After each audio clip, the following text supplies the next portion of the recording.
Hey guys, I look like garbage right now, but I learned something really cool as I'm reviewing for my MCAT. I'm going over my Anki, and I'm on chapter 1, so it's gonna be a long couple of months, but there's something really cool, like actually legitimately really cool.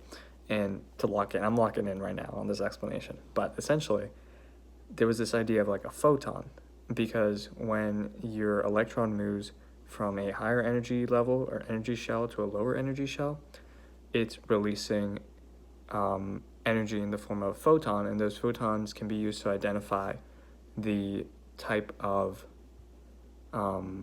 element that it is, I believe. You can recognize the type of element and the type of,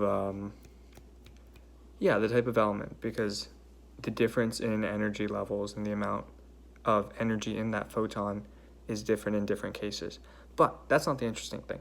The interesting thing is I was like, what is a photon? Because I don't know what that is. Because they were just like, a photon. And I'm like, I feel like I've heard that before. And it's that thing where it's like, it's not a real thing. It's like not, it doesn't have mass. It's just pure energy. So it's kind of like heat, is what I asked Gemini. Or that's kind of like what I guessed, and then I confirmed it. And I was like, yeah, that is kind of right. It is kind of like heat because it's just like the transfer of energy. And heat itself doesn't have mass. Like when you're next to a fire, it's not like you're touching fire particles.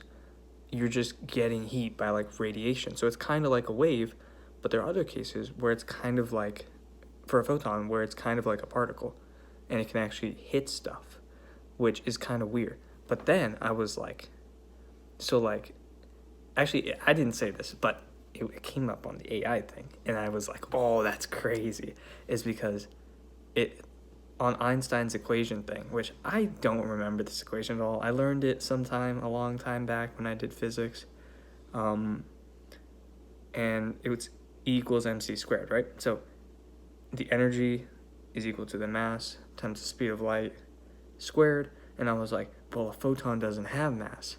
Well, okay, I, as in retroactively after reading the explanation on Gemini, was like, a photon doesn't have mass. That doesn't make sense, Mr. Gemini. And so it gave me the real equation, not the real, but like the expanded equation, which is E squared equal, can I flip this camera? I'm going to try to flip the camera and show the equation, but it's E squared equals mc squared plus pc squared. And P is momentum, and c is the speed of light, which makes sense because if mass is 0, the m is going to be equal 0, and it's going to cancel out. But the p is still going to have momentum, so photons still have energy, even though they don't have mass. And I'm out of time, so goodbye. God bless.